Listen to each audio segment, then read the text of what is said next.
Hey guys, Dr. Garth Davis here. I'm going to do a lot of these things on video now for several reasons. Number one, I make tons of autocorrect errors when I type because I'm typing fast. I got people to see and things to do, and you guys just kill me with your errors on my grammar. So I figure if I just say it, then you got it. And the second thing, I'm getting tired of typing.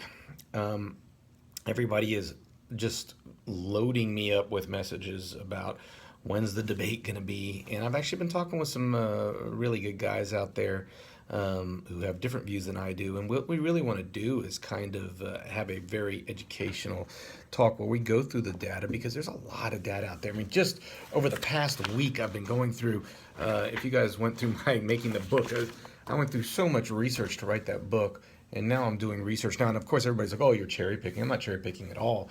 In fact, most of this stuff is actually goes against. I like to look up data against what I say. Like, here's a really good study called "Remission of Prediabetes to Normal Glucose Tolerance in Obese Adults with a High Protein versus High Carb Diet." Really interesting results. Both the high protein and high carb diet did well. The high protein diet was not a ketosis diet; it was more of a zone diet. The high carb diet was not a plant based diet. What you will see, there's so much literature out there, and you cannot take one article and make a complete statement about a certain diet based on that one article. The way I look at disease processes and how nutrients and diet fit into that is I do need to know epidemiology because I want to know people that have lived a long term in a certain kind of diet. How have they done? I mean, if you're going to tell me that beans have lectins and they're going to kill people, then I better see some people dying that are eating a high bean diet over their life, which of course doesn't happen. But then, okay, so let's take, and I bring this up in my book, but let's take prostate cancer for example. If you look at parts of the world where they eat more plants, less protein, they have a far less prostate cancer rate than us. And in fact, the Harvard Health Professions study looked at the epidemiology of their doctors over many years, the male doctors, and found that those that had the most dairy had the most prostate cancer.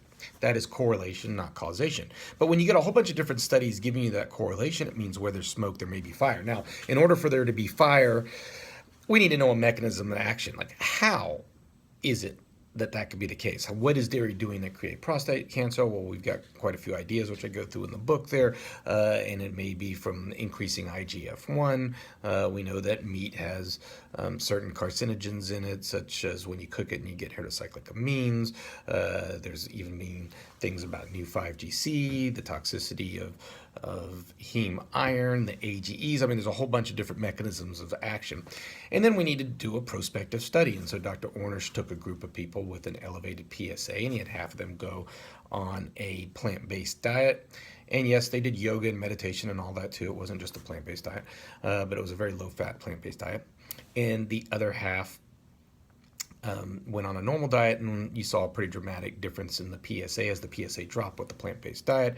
Not only that, he then took the blood of the control group and the blood of the plant-based group, and he took prostate cancers in culture and dripped blood on it and showed that the blood of the plant-based group was much more able, 8 times more able to kill the prostate cancer cells. And then he also showed, him and Elizabeth Blackburn, who's a Nobel Prize laureate, showed that they were actually getting changes in the genes themselves with a lengthening of the telomere in the group on the plant-based diet. That was a 5-year study. So bottom line is you have to take a whole bunch of different studies together to make a really good argument. And that's what I want for us to start having is these not, oh, I saw this one article and this one article says you're completely wrong. And when you look at this article, and we're going to have to get into the semantics quite a bit when we do this and when I'm discussing this with some of the other experts, and that is this is not a ketosis diet. So the high protein group is going to say, yeah, but they weren't in ketosis. Ketosis is the key. Look, the high protein group did very well in here. Of course, I'm going to look at this study and say the high carb group isn't even close to what I would tell my high carb group people to be eating. They're still eating animals. They're still eating 30% fat, which of course is a big thing for us. When we talk about a whole food plant-based diet, we're really looking for Dr. Ornish's groups. I mean, we're getting less than 20% fat. And so, you know, you got to compare apples to apples, and so there's going to be a lot to learn. And I think I want to learn from some of these other experts, and I think what everybody else out there wants is a honest discussion from experts going through real science, picking out what parts of that science is good and what parts of that science is bad, and and having a frank discussion. This will not be done tomorrow. This will not be done next week.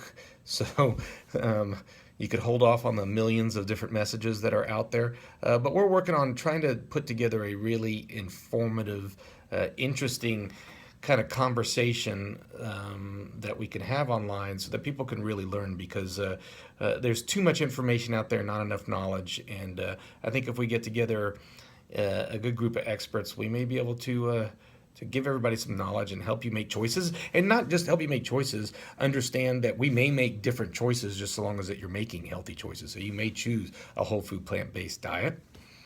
You may choose another diet, but so long as that's based on some good solid research, I think that's what everybody's looking for. So that will be in the future. We'll be bringing it out. I'm going to do as much of it in video because I can't stand all the nitpicking on my typos. So look forward to sharing this with you guys. I got a lot of homework to do first, because since I wrote my book, there's been a lot of studies out there, including this very good study, The Potential Hazards of Eating Meat. And so we'll be sharing this in the future. So look forward to it.